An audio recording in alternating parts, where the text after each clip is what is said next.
I don't believe my work life would have ever been what it has been if it wasn't for John Carpenter.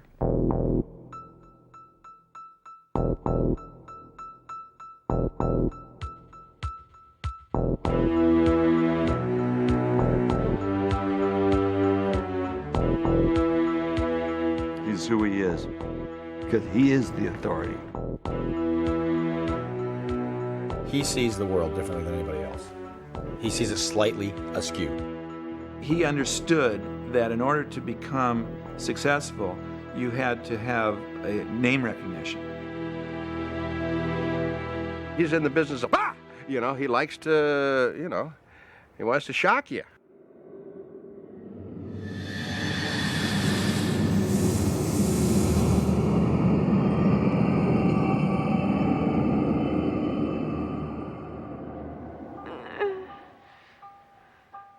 In a career that spans over 3 decades, John Carpenter has made over 20 films. A private and fiercely independent figure, Carpenter often writes, edits, directs, and composes the music for his films all by himself. Always an enigma, Carpenter has been called the Prince of Darkness, the pornographer of violence, and the patron poet of the fantasy film.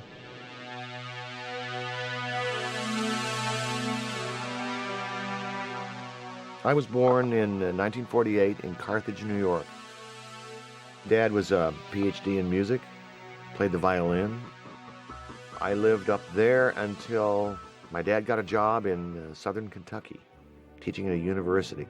This is Kentucky, the bluegrass state. More than 40,000 square miles of rolling, fertile land. So we moved, the family moved down to Bowling Green, Kentucky. Population is mainly rural. Farmers, and I think probably that was the biggest influence on my filmmaking career, because my family and I, we were very out of place there. This was the Bible Belt in the Jim Crow South in the old days, okay? We were Yankees, and I had no idea where I was, what was going on, who these people were, what their beliefs were about. So I felt very much an outsider.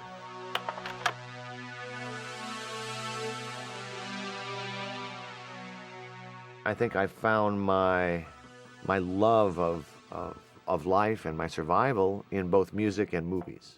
I tell you, from its size and its appearance, this thing came from outer space.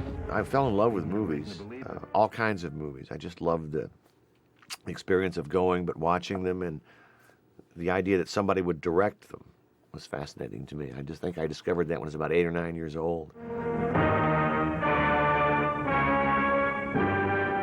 My mom and I went to the movies, and we went to see It Came from Outer Space, which is an early 3D movie. The opening sequence, this meteor comes shooting across the sky and blows up. I was very young at the time, and that profoundly frightened me. I jumped up and yelled, ran, because I thought I was in danger. And I got to the back of the theater. I thought, man, but that's cool. I want to see a little bit more of that. Let me see you as you really are. I was especially attracted to the kind of horror sci-fi world. That was really interesting to me.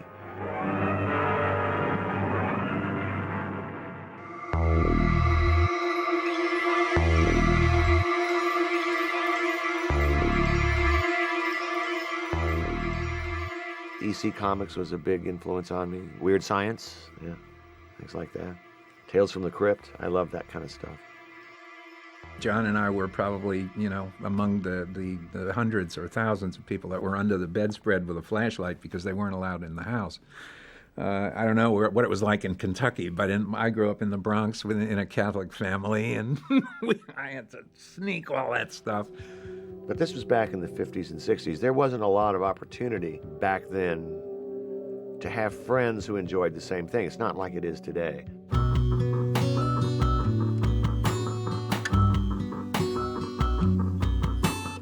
Today, popular culture rules, where back then it was, if you loved something like that, you were kind of an outsider and weird. We didn't have a television, so I wasn't a TV addict at all. Did see Elvis when he was on the Ed Sullivan Show, though, at somebody else's house. I remember that. I've been profoundly influenced by my dad and his love of music. Music's second nature to me. It's just something I've always grown up with. His father's influence wasn't confined to music alone. My dad had a home movie camera, and he gave it to me when I was 8. And there was an editing splicer, a projector, a screen. So I decided to make my own little films. And I learned a lot of very simple techniques about movie making. As Carpenter grew older, his fascination with films would also increase. As I kept saying I wanted to be in the movie business and be a director. My dad said, "Oh, you don't want to do that." Not really. Why don't you get a good job, you know? But that was the typical of the times, you know. People like me from this little town didn't get to be movie directors. It wasn't possible.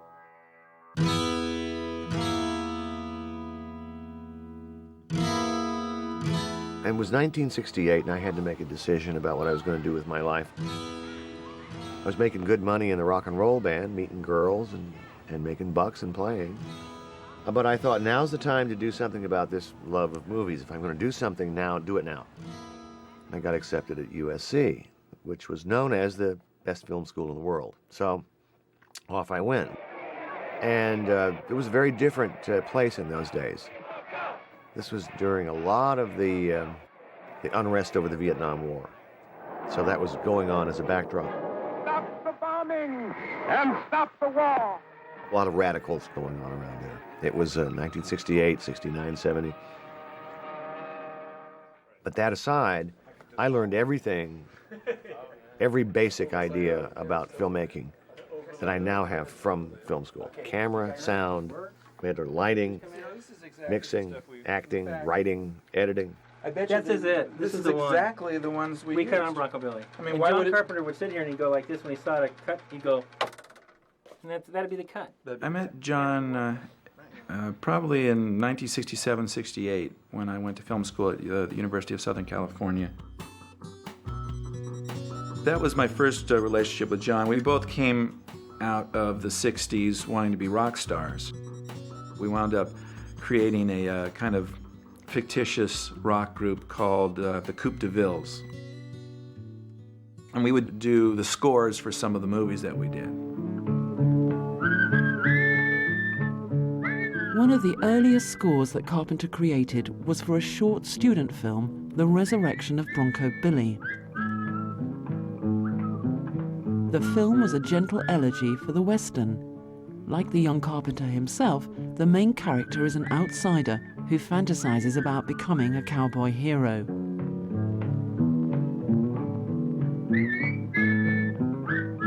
Bronco Billy won an Academy Award and became the first student film to achieve a nationwide commercial release.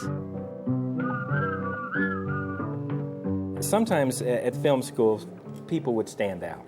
They're just, you can tell there's something going on there. You couldn't tell in advance and couldn't predict John Carpenter's success, but you certainly knew he had his own way of doing things.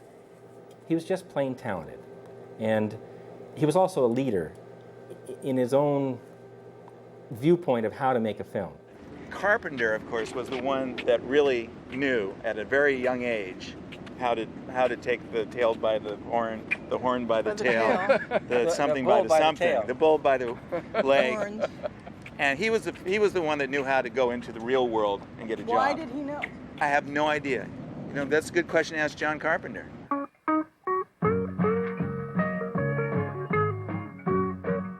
And the film which gave him his first professional break was Dark Star, which Carpenter himself described as Waiting for Godot set in space.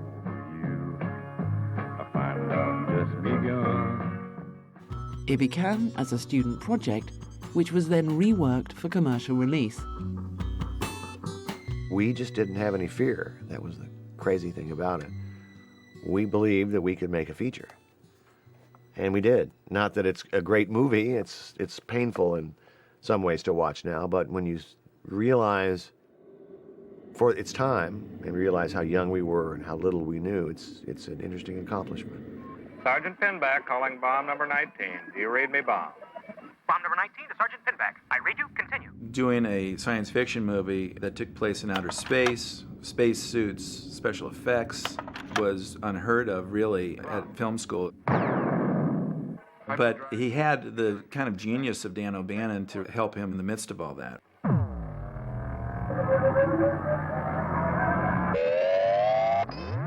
Dan was using, I think, old egg crates for and painting them up and sticking them on parts of the ship to make it look, give it some modeling. But if you look closely, you realize that these were all kind of silly things. And he did a wonderful pastiche, you know, of creating this this world with absolutely no money. I mean, it was just with trash, you know, but it looked pretty neat.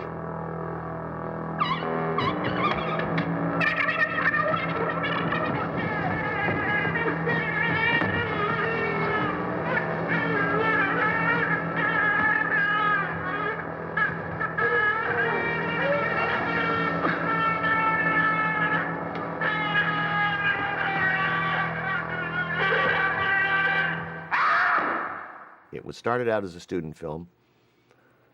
It became a feature film, was recut, reworked, rescored. And it was a real, again, another big, giant learning experience about Hollywood and the movie business. And what does it all mean? And how do you get something from an idea to a feature? Carpenter's follow-up to Dark Star was the low-budget Assault on Precinct 13, a stylish and edgy siege thriller set in a decaying suburb of Los Angeles.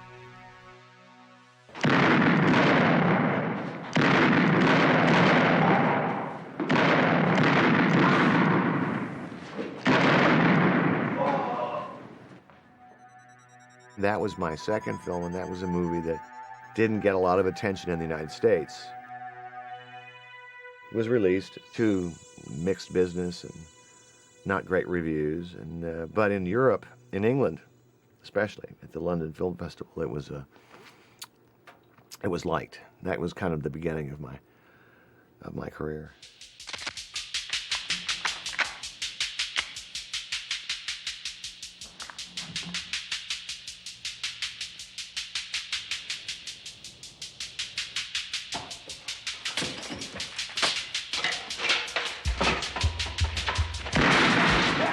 When you look at Assault on Precinct 13, it's a bunch of people pushed together in a tight, tense situation, and because of the people that they are, they have to overcome the situation, but they don't overcome it by doing an awful lot of sitting around and talking about it. They overcome it by being the guys that they are.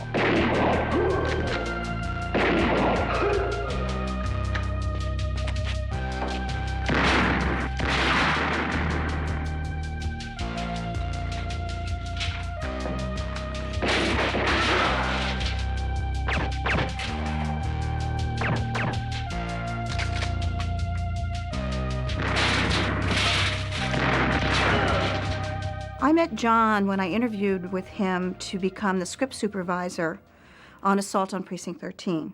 We had a lot of, common references, things like Howard Hawks' love of his movies and things like that. And so my first working experience with John was on the set of Assault on Precinct 13.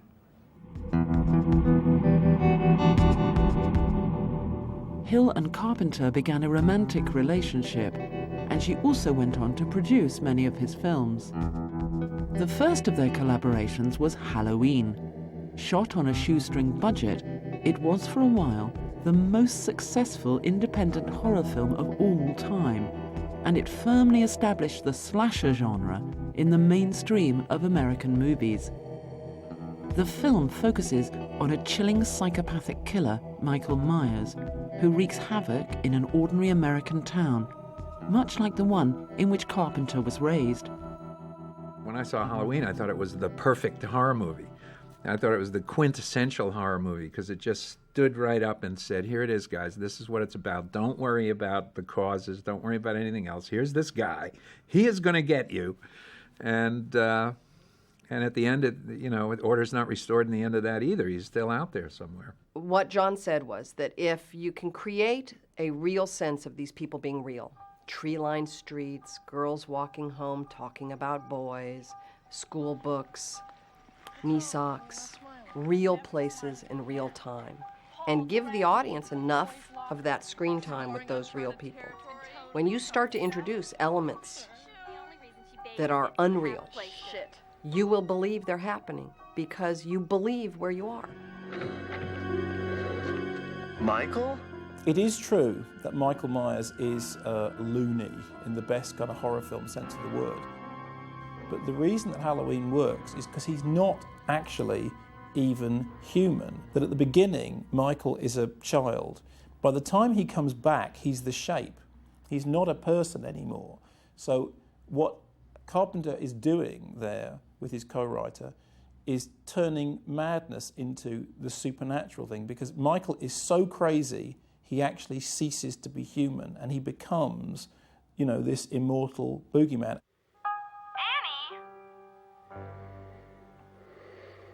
Annie?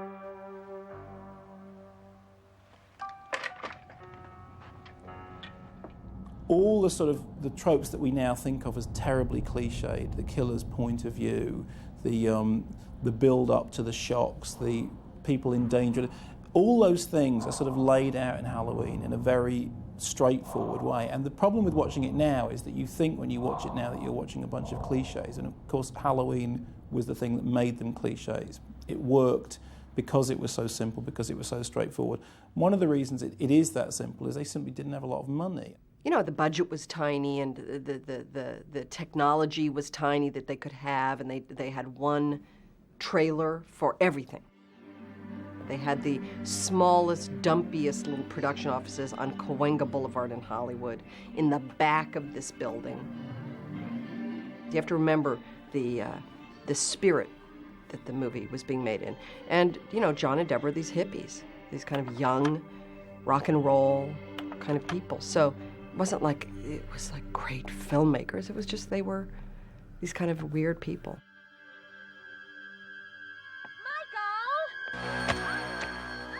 In the true spirit of low-budget filmmaking, everyone lent a hand.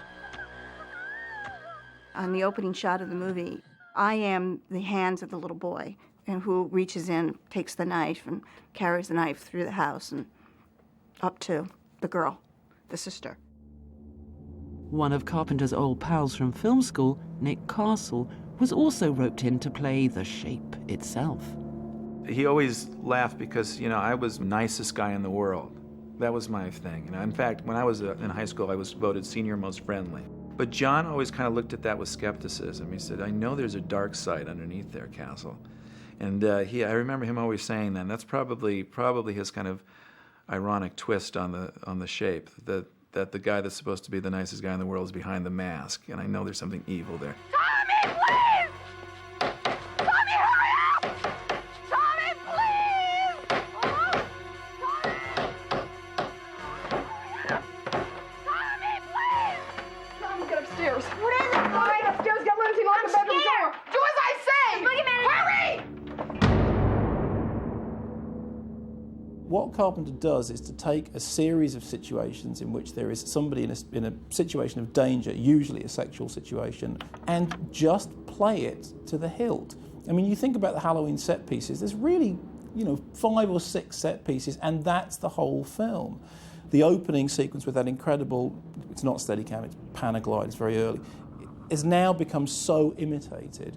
The killer's point of view, and we see him stalking around the house, going up the stairs, singing. It's just an extraordinary opening.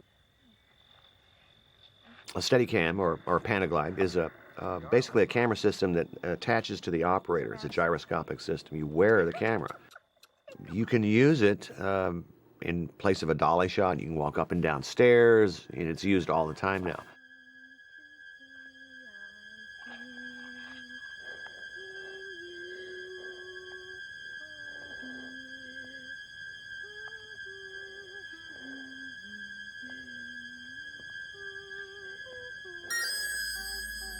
I suppose my sense of composition has always gone in movies to Panavision or CinemaScope or widescreen.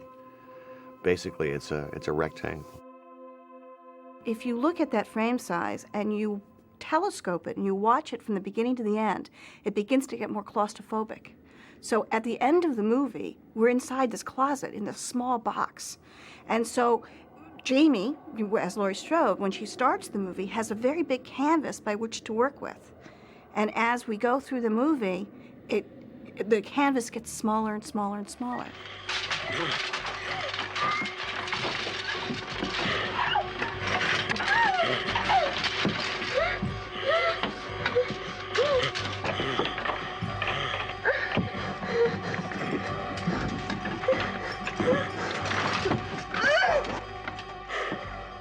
So I would have the shape, or the killer in Halloween, either appear in the background of a scene or in direct foreground, okay, this shoulder or over his shoulder or something, and accompany that with some sort of a musical sting, this little kind of an ugly electronic sting to keep you on the edge of your seat, because he's everywhere. He's behind you, he's in front of you, he's all over the place in the dark. People still, to this day, are shocked when I tell them that you don't see one drop of blood in Halloween. You never see any blood. When the people are killed, there's a glimpse of the knife. You know, Michael Myers holds the knife up, we cut to the victim, the knife is stabbed, and then you cut to the victim's face as he dies.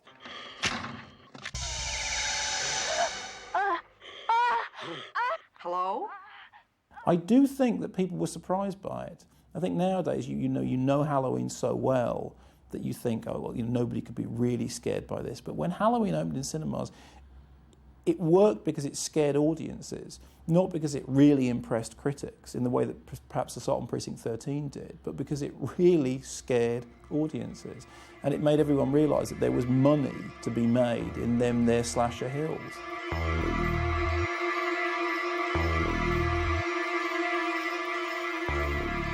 With only a $300,000 budget, the hugely successful Halloween went on to gross over $75 million worldwide. One of the many reasons for its success in terrifying audiences lay in the music, composed by Carpenter himself. I got a pair of bongos for Christmas. I can't remember why particularly. And my dad was showing me 5/4 time, teaching me what the difference is between that and 4/4. And basically, the rhythm that I learned to play was the theme from Halloween. It's in 5/4 time. Boom, boom, boom, boom, boom, boom, boom, boom, boom, boom, boom. It's directly the same thing. All I did was apply it to the piano. I run into little beginner piano students, and they'll run into me and go, "Oh, look what we can play." And the little kid is so happy with himself. And it's like the modern chopsticks.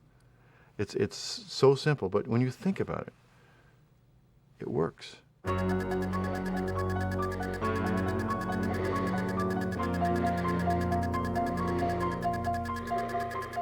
All this art is a communication, so John selected those notes in that rhythm and doing it on a piano as the communication, which now is associated with that image. And this theme and Michael Myers are inseparable. I mean, the tension that comes from his insistent rhythms and the fact that you know what's coming, or something is coming, and it changes and it shifts, and he's terrifically able to follow that. Look at how effective Herman's music was to Psycho. I mean, you take the music out of Psycho and it's a little flat. The music is very important. The Exorcist. Tubular Bells.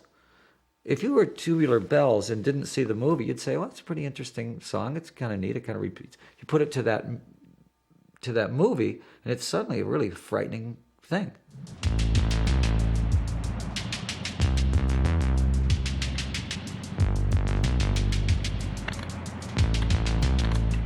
John's music woke me up to the idea that you don't need to punctuate with orchestra and with you don't have to be manipulative in that expansive a way.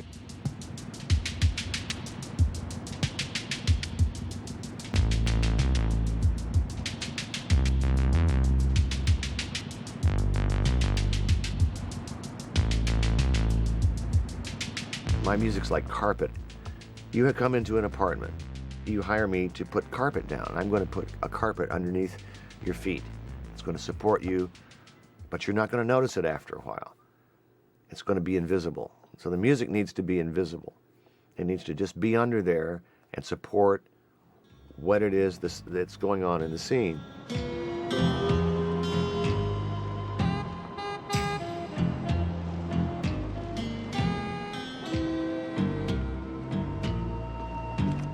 The music is like his vacation. That's how he gets away from the editing and the dealing with the studio and the publicity and all that. And he just comes over and he just like turns off the phone and he plays. And it's just fun. I don't want somebody telling me how to do it, so I'm not going to tell anybody else how to do it. I would never deem to do that. He really gives you that feeling that, okay, you're going to do something for me. It's not going to be what I would do myself if I could do what you're going to do. But that's fine, because I know I'm going to enjoy it, and I will take the best you can give me and put it in my movie. One of the things John said to me, he says, Alan, there's only one thing about doing the score for this thing. He says, the only rule is there are no rules. John's one of the few people, because he has such a good grasp on music, it's never a problem for him. He's right up to it. Knows when he should be in there playing something, or knows when he should have somebody else play something, or knows when there should be absolute quiet. When Carpenter went on to make The Fog, he extended the supernatural elements of Halloween into a full-blown Gothic chiller. The story of The Fog finds a band of ghostly sailors returning from the dead to wreak vengeance on the people of a small fishing town. We actually got the idea of The Fog when we were in England to show Assault on Precinct 13 at the London Film Festival, and we took a trip out to Stonehenge. And we looked across the meadow, and there was this pulsating fog in the distance. And John said to me, "What do you think's in that fog?" And I said, "Ghosts." And he said, "Let's write a fog story." One weekend, John and myself set out, starting like the bottom of California and driving all the way up the state till we found the perfect lighthouse. No, the location for The Fog was just, I just came upon Inverness, California, and eventually ended up buying a house there. It's just a gorgeous place. And this little lighthouse down there. And that's what I said, here we are. This is The Fog. This is where it takes place. One night he called me in Canada, having arrived at the Point Reyes National Seashore and the lighthouse in Inverness, and said, "Well, I found the place that I want to live out the rest of my life. I want to die here. This is it. This is the most incredible country I've ever seen." Just, up the coastline is Bodega Bay, where they shot the birds. So it's sort of coincidental, but I think it probably was that same sort of desolate, isolated shoreline that Hitchcock fell in love with, and so did we.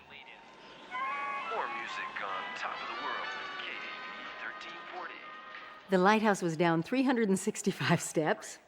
The camera equipment, the camera operators, everything had to be carried down this just straight, heartbreaking flight of stairs. Once you got down there, you didn't want to go back up.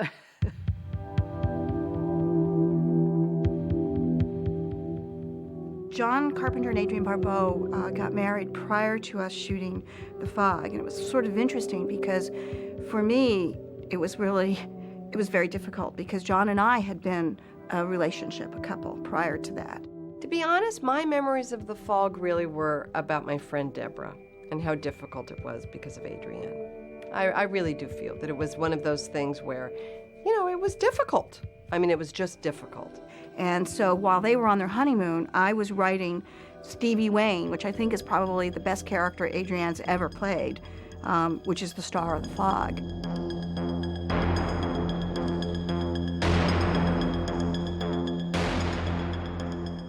The first day we started The Fog, we'd only been married a couple months. We drove to work in separate cars, and we were very professional on the set.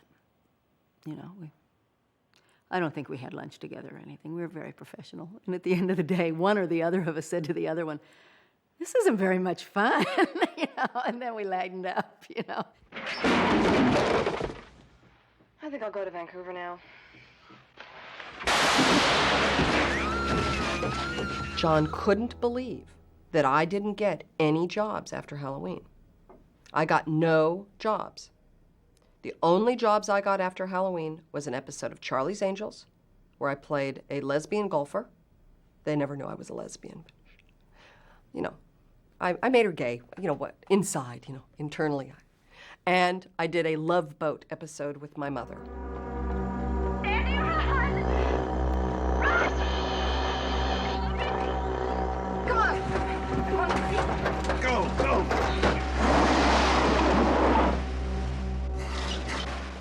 The coupling of Halloween and The Fog then led to other horror films going, ooh, we should put her in the movie because she's sort of that girl now.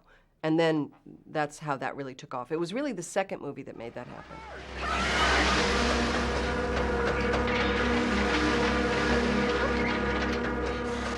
I remember we were in, shooting Poor Man's Process in a studio somewhere where it was just, inside, and young grips were running lights by the side of the car. And John was literally standing by the camera going like, ooh, here I come, I'm the bad fog. And, it's like, John, give me a break here. I'm trying to, look scared. In a similar style to Halloween, Carpenter shuns gory effects in favor of the hidden horrors of The Fog. Blake, I have your gold. The scariest thing about The Fog is you never really see what the ghosts look like, but you know that they're there and it's scary.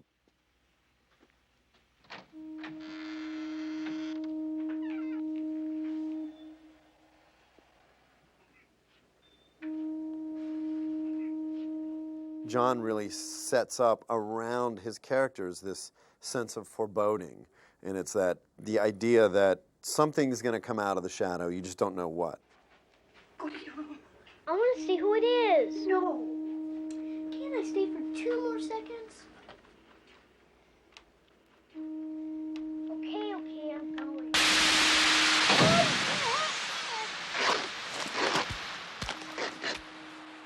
Although Carpenter was primarily making his name in horror films, many observers also began to detect similarities with the traditional Western.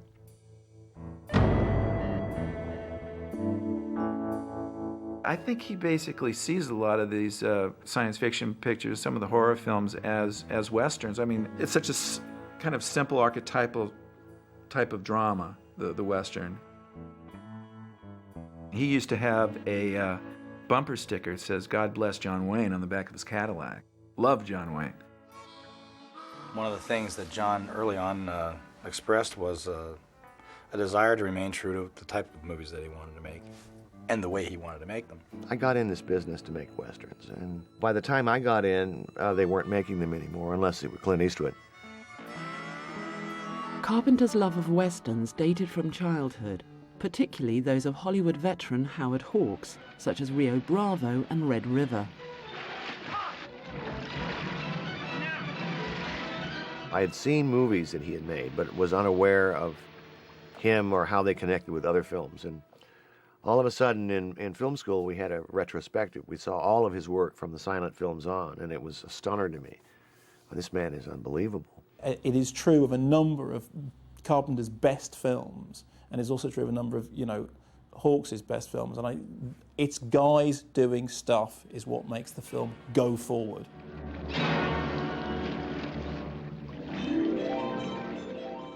What I loved about him was he appeared to be without technique. It appeared to be seamless and simple, but that in itself is a style that's very, very difficult to do.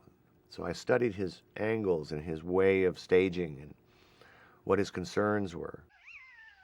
His action comes fast, it comes out of nowhere, it's fast, and it's over with.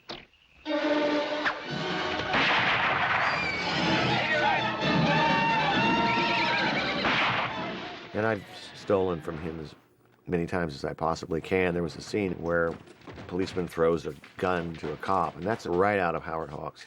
I don't want to have to kill you, Mailer. With what?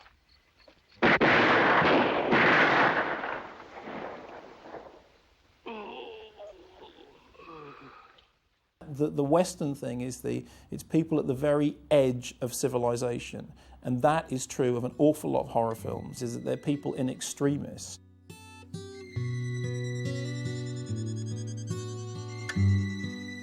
The vampire movie is definitely a Western. That's an obvious Western with, you know, gunslingers and in a Western town. When I made Vampires, I decided I was going to lean a little bit towards Sam Peckinpah in terms of style. Peckinpah is kind of a genius show-off director. He shows you, he does all these different cameras in slow motion. I decided to give it a try. So there's a little bit more violence and blood, and people splitting open and stuff like that.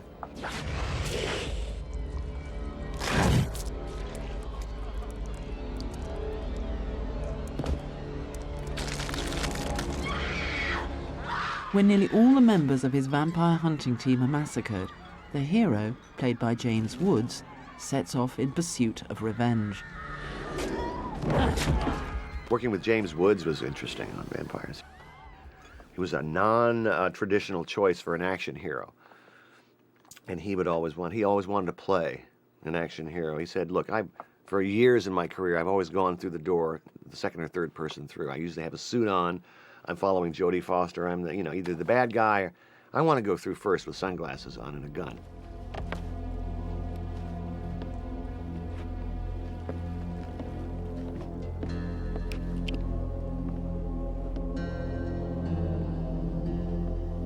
It was here.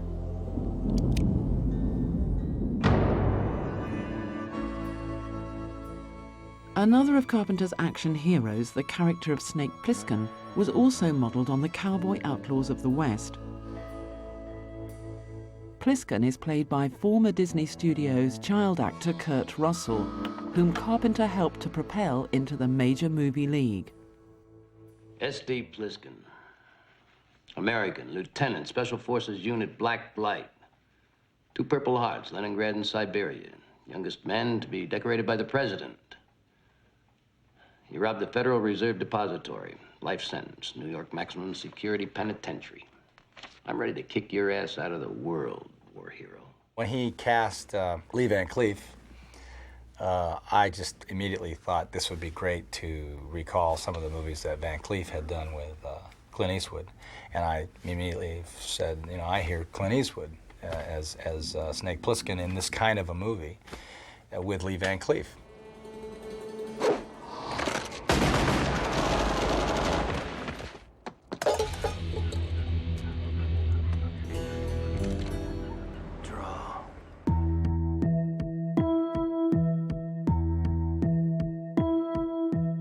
Snake Plissken is the hero in Escape from New York, a film in which the frontier town of the Western has been replaced with a vision of urban violence and decay that reflects Carpenter's lifelong fascination with comic book styles. The story takes place in a futuristic, authoritarian America in which Manhattan Island has been transformed into a top-security prison, surrounded by fences and mines. Snake is a comic book character. You know, he's the grizzle and everything, right down to the way he moves his face and his, you know, the eye. But he's a comic book character, and he's living in a comic book world. It's this, you know, everything is slightly degraded. The place is full of street trash. It's, you know, larger than life punks, that sort of thing. And the reason that Escape from New York works as well as it does is it's made completely in keeping with that aesthetic. Well, Snake Plissken doesn't care. He doesn't care about hurting you or saving you. He just wants to move on. He doesn't have any concern except for himself. He has no higher cause. He has no sense of righteousness or a need to set right a wrong. You want to see him sprayed all over that map, baby? Where's the president? Swear to God, Snake, I don't know. Don't fuck with me. Why do you want to know?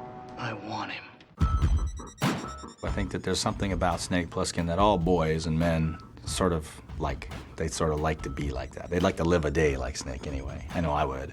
I know that a large part of John's personality and my personality exists in Snake Plissken. It's a large part of who John and I are. There's no question about it. We are singular men. We are independent-minded. We are we border on anarchistic. I think that's one of the reasons why John has kind of been outside the Hollywood box in many ways in terms of independently making his movies and having his own vision. So Snake Plissken is a part of both Kurt and John. Playing alongside Russell was Adrienne Barbeau, Carpenter's then wife, who was chosen to play the feisty heroine Maggie. Certain of the women characters, certain ones, I am influenced by Howard Hawks. He was very different in his approach to women. They weren't mothers and housewives. They were much tougher. They're different. They're different, funnier and sexier and more cynical. I really like that. You're Plissken? He wants to see Brain. The woman who was strong and capable, and that was the kind of role he wrote, and I think he saw me as someone who could play that. You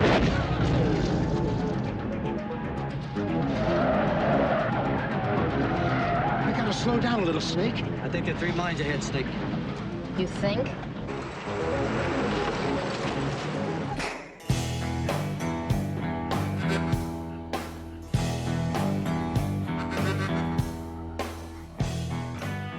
A bigger budget sequel to Escape from New York, Escape from LA, was made over a decade later.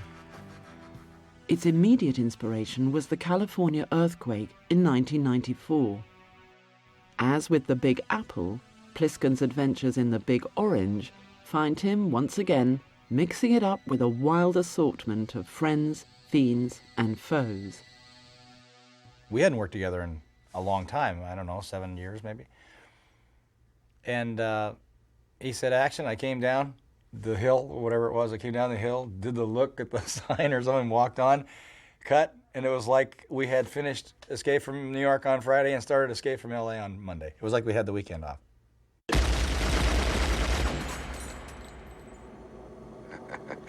Thought you might try that hot shot. That's why the first clip is loaded with blanks. Bye-bye, Snake. Good luck. John called me and he said, I'm going to do a sequel to Escape from New York. I'm going to do Escape from L.A., and how would you like to be Lee Van Cleef? That was the way he said it, and I said, sounds great to me. It was a great part. Kurt and John and Deborah Hill had written the screenplay. I read it. I came in, supposedly to do a reading for it. We didn't talk at all about the part. We didn't talk about the film. We wanted all the gossip on Dennis Hopper and Easy Rider. It was hysterical.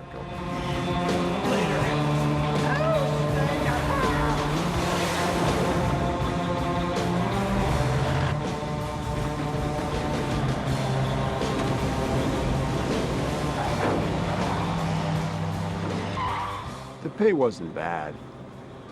The best part, though, was with John and Kurt Russell together. They have such a good, long relationship. Being allowed in, even for a moment, on that friendship, that's better than the pay.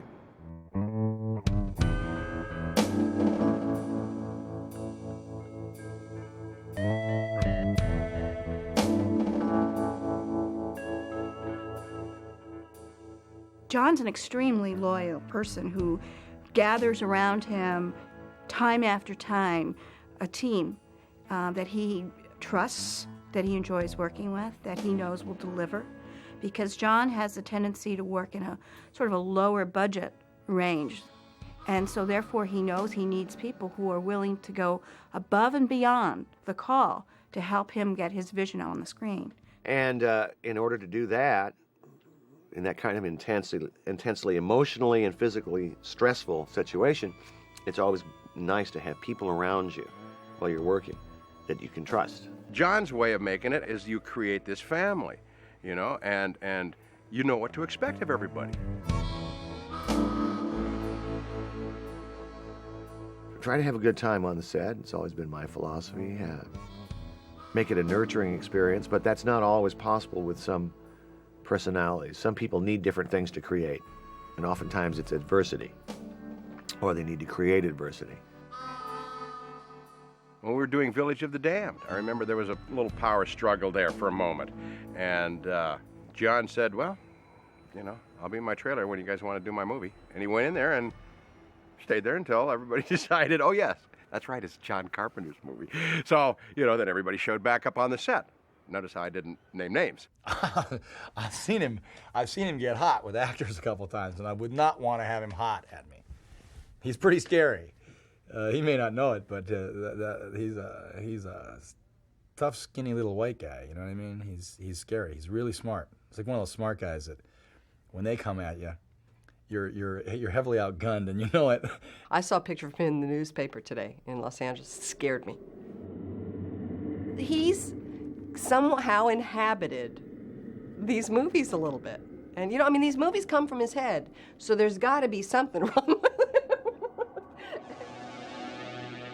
Almost every new film that Carpenter released contained its share of references to Howard Hawks, and he finally took the logical step of actually reworking one of his mentor's own movies in the 1951 sci-fi thriller, The Thing.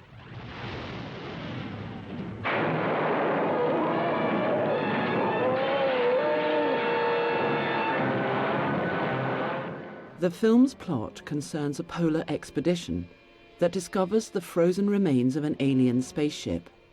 The craft is harboring a shape-shifting organism that can mimic other forms of life. It was Carpenter's first big studio production, and the resulting controversy was to prove a turning point in his career.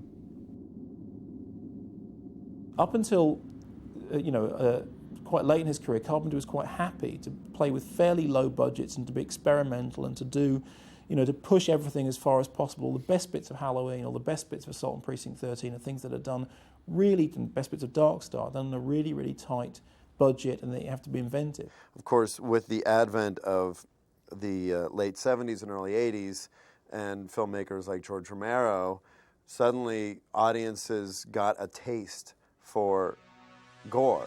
So the climate for special effects had changed. Suddenly movies weren't necessarily just about a scary horror story, but then you suddenly needed this grotesque imagery to go along with it. In the case of The Thing, it's, well, what if you actually could demonstrate a shape-shifting alien? What if it was possible? And together with Rob Bottin, they suddenly found themselves at a time in cinema history when they could.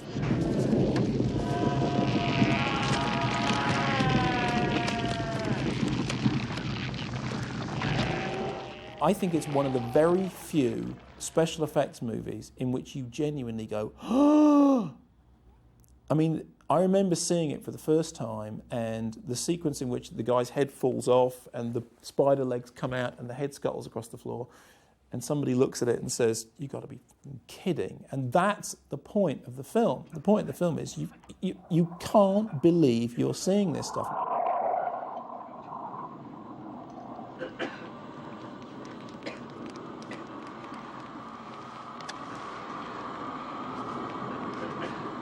You gotta be fucking kidding.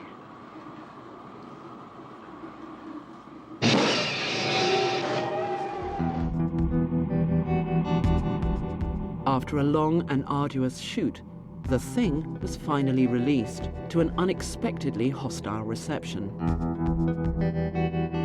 It really got lambasted by the critics. I mean, there were people that were so shocked that this movie was made and pointed to John directly as it's his fault.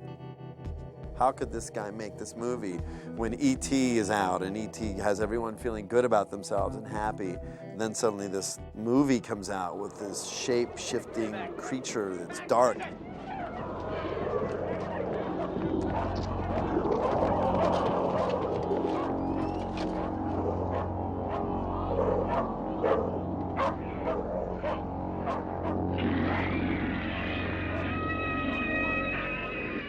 I think had The Thing come prior to E.T., prior to Alien, it would have been enormous. It would have been huge. Damn it, child, torch it!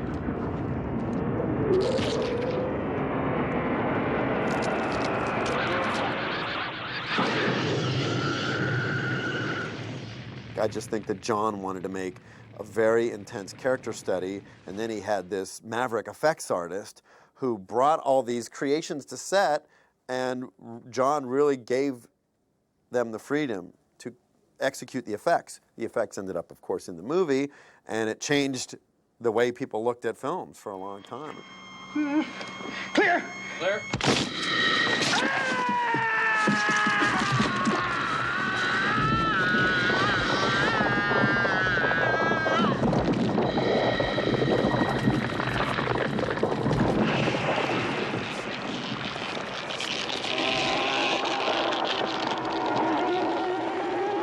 It wasn't, as all these critics say, the special effects getting out of hand.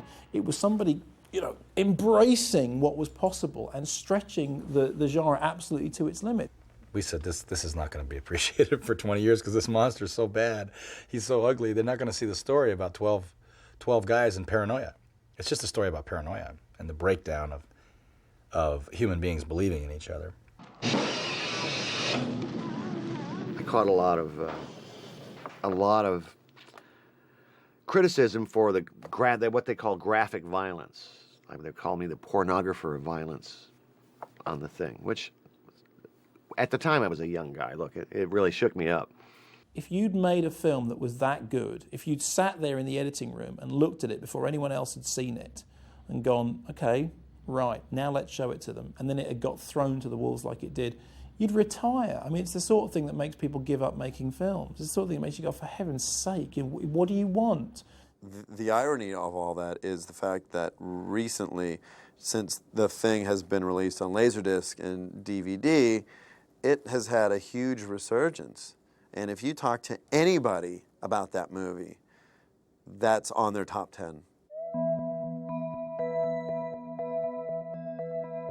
Deeply affected by the negative reaction to The Thing, Carpenter's subsequent career has moved in a number of different directions with varying degrees of critical and commercial success. My agent said, you need to do something that you atone for your sins. You need to make something nice.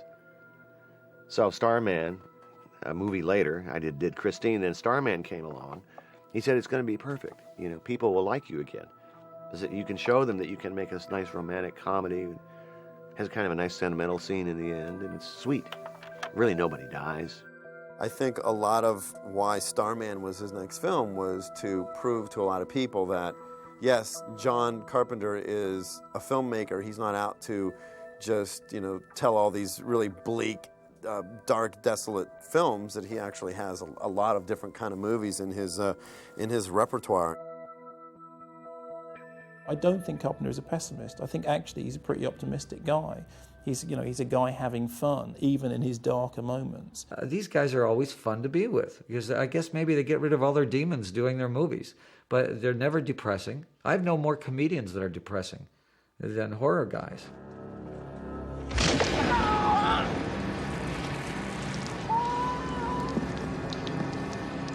We had this big vat of churning green slime, whatever it was, that we were supposed to believe was and I remember Donald Pleasance, God rest his soul, one of the greatest actors of all time and the most fun to be around.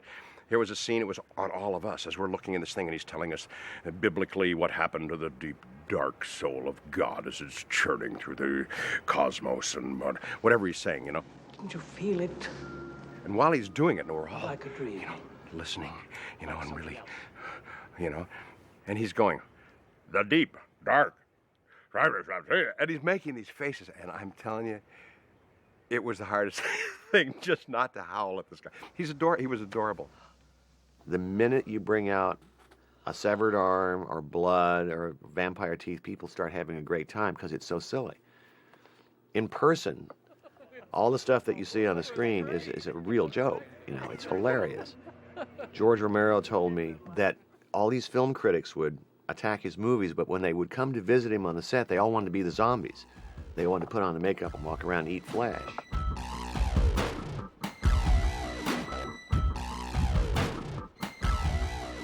In the years since Starman and The Thing, Carpenter has preferred to work on the kind of independent pictures over which he retains the maximum creative control. Many of those films have returned to his continuing preoccupation with aliens, religion, and urban decay.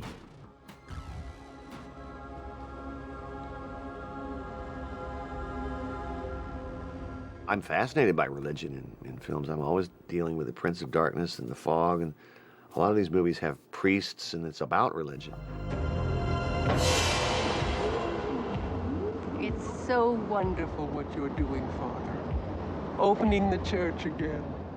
Prince of Darkness contains an ambitious blend of quantum physics, theology, and gothic horror, set amidst an apocalyptic atmosphere of impending doom. I mean, if you take movies like Escape from New York, Escape from L.A., Assault on Precinct 13, They Live, a lot of these things are apocalyptic in their sense of what contemporary life is all about. In They Live, a homage to the 1950s invasion of the body snatchers, a special pair of glasses enables the hero to recognize that an alien race is secretly controlling our everyday lives. What's your problem?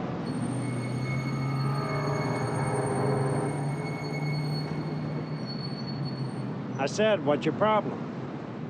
I loved his line about he liked to think of the ghouls as the Republicans. I've always had a little trouble with authority, I suppose. Probably when I was younger I did. Now that I'm an old man and I'm a father, I have no problem with authority as long as it's me.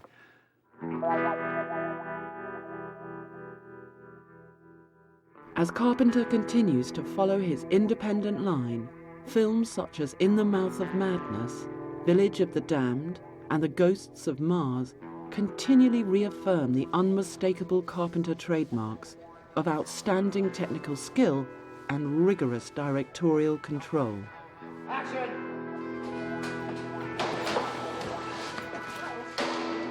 If I was going to produce a movie and I only had $10 million, but I wanted it to look like 25, and I wanted it to be special in the way it looked like a 25, I probably have to call on him because he's so practiced at it. That's where his gift is. That's where his real gift is. It's so overwhelming. It's like the Alamo. If I could, please. Thank you. I know this, that John is a dreamer, and I hope that he is able to make that big dream of his come true. I think he's still working in that direction. I feel that all of the aspects of his abilities to express himself with music, with scariness, with humor, are all sort of coming together now. And I think as a mature artist, he's going to give us his best work down the line. I don't believe my work life would have ever been what it has been if it wasn't for John Carpenter. You know, he's weird looking. There's no question. I wouldn't bring him over to my house. He'd scare the shit out of my kids. But I have gratitude to him for what he did for me. I think John is a self-made man, self-made director who's been able to have an enormously successful career and not compromise in any way his vision. And I don't believe he ever will. Action! There are very few directors whose names mean anything to the public, and John Carpenter's means something. I suspect that part of the reason it means such a lot to him is just sheer bloody-mindedness. It's just, I am a director, these are my films, here is my name above them, thank you very much. I've been lucky enough to have my name associated with my movies. One day I will be gone from this earth, and I want at least somebody in the future to look at my movies and realize they're mine. They may be screwed up and you may not like them, but they're my movies.